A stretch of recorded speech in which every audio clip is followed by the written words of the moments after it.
Two students opened fire on their classmates before apparently turning their guns on themselves. Every family in this country was shaken.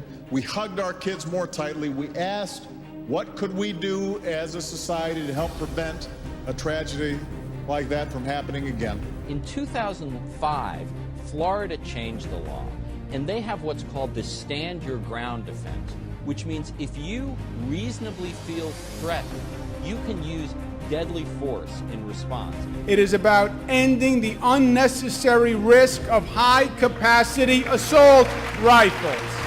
That's what this is about. The Second Amendment states that a well-regulated militia being necessary to the security of a free state, the right of the people to keep and bear arms shall not be infringed. Even as the Constitution was being ratified, there was still a distinct conflict over what the Second Amendment meant. While the prefatory clause of the statement, a well-regulated militia, favored state and military rights to bear arms, controversy has spawned over time on the matter of the operative clause, which favored the rights of the people and an individual's rights to bear arms. Many argued that immigration to the northern states of the United States caused states to tighten their regulations on firearm ownership. For example, in 1914, the City Council of Chicago required that sales of guns in that city be limited to those who showed a permit from the chief of police.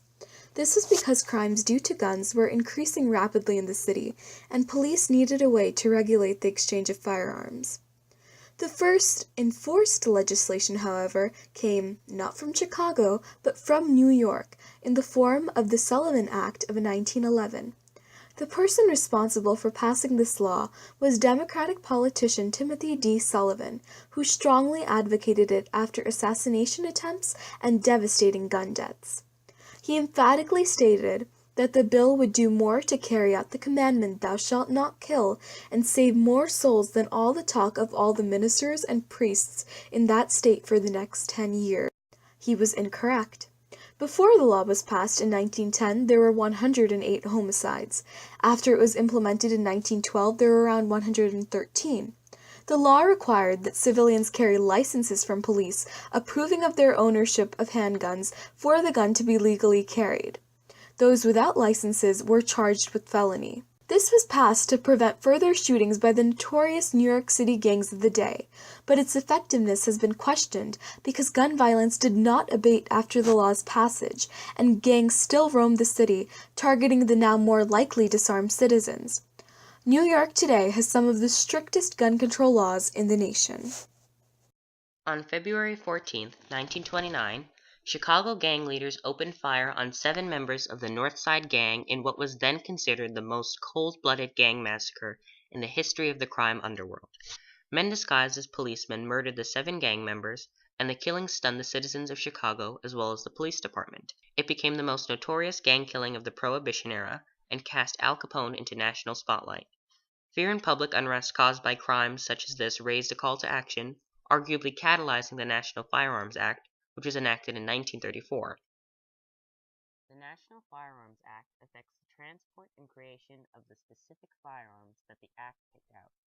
It also mandated a registration of NFA firearms with the Secretary of Treasury. Regulated firearms included rifles and shotguns having barrels less than 18 inches in length, machine guns, and firearm mufflers and silencers. While the NFA was enacted by Congress as an exercise of its authority to tax, the NFA had an underlying purpose unrelated to revenue collection.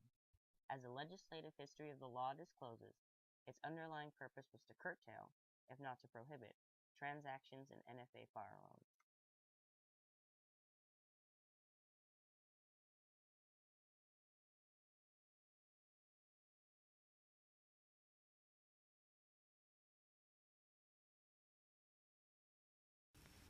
It stops murder by mail order. It bars the interstate sale of all guns and the bullets that load them. It stops the sale of lethal weapons to those too young to bear their terrible responsibility. It puts up a big off-limits sign to stop gun runners from dumping cheap foreign $10 specials on the shores of our country. They said, here was a man who had been thrust what the world called greatness. And what good is the Nobel Prize? It'll rust. For the fact of life is that there are over 160 million guns in this country. More firearms than families. And if guns are to be kept out of the hands of the criminal, and out of the hands of the insane, and out of the hands of the irresponsible, then we just must have licensing. The caisson goes to the Capitol, where John Kennedy received power 3 years ago. If the criminal with a gun is to be tracked down quickly, then we must have registration in this country. Effective crime control. The act, however, was remains, met by resistance in by groups such as my the NRA. judgment, effective gun control. National Rifle Association has fought long and hard for practical and for sensible gun laws aimed in the right direction. To keep guns out of the hands of the criminal, the juvenile, the mental misfit. But we would not at the same time deny the right to those who do not fall into these categories. Association does not. We would clearly define these categories so as to include only those who should be included. We would protect the rights of millions of Americans who are perfectly capable of using a gun safely and who prefer to exercise their right to own one. 200 million guns did not strike down Senator Kennedy. Well-publicized deaths, such as those of John F. Kennedy and Martin Luther King Jr., are what spurred the passing of the act. Before their deaths, the bill for the Gun Control Act of 1968 hadn't yet been passed by either the House or Senate, but in June of 1968, the House Judiciary Committee and the Senate both passed the bill after both briefly halting its passage.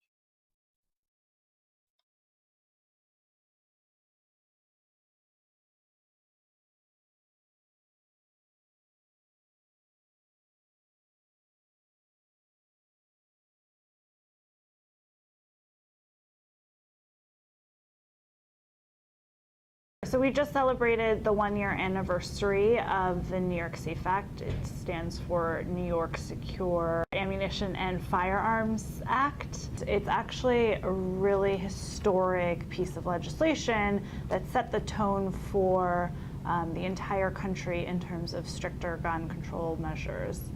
And we still have a lot to do, but a year later, in December actually, a judge just ruled it constitutional, and therefore, you know, it is the law of the land. It just applies that common sense. People who are mentally ill, who are a danger to themselves or to others, there's now a system for the first time to make sure that if they have guns and they're a danger, they don't have access to the guns. Puts together a database. So we know who has the guns so we can make those kinds of checks. Monitors ammunition purchases. Why? Because if somebody's buying thousands and thousands of rounds of ammunition, maybe there's a good reason. And God forbid there is a murder of a first responder, life without parole.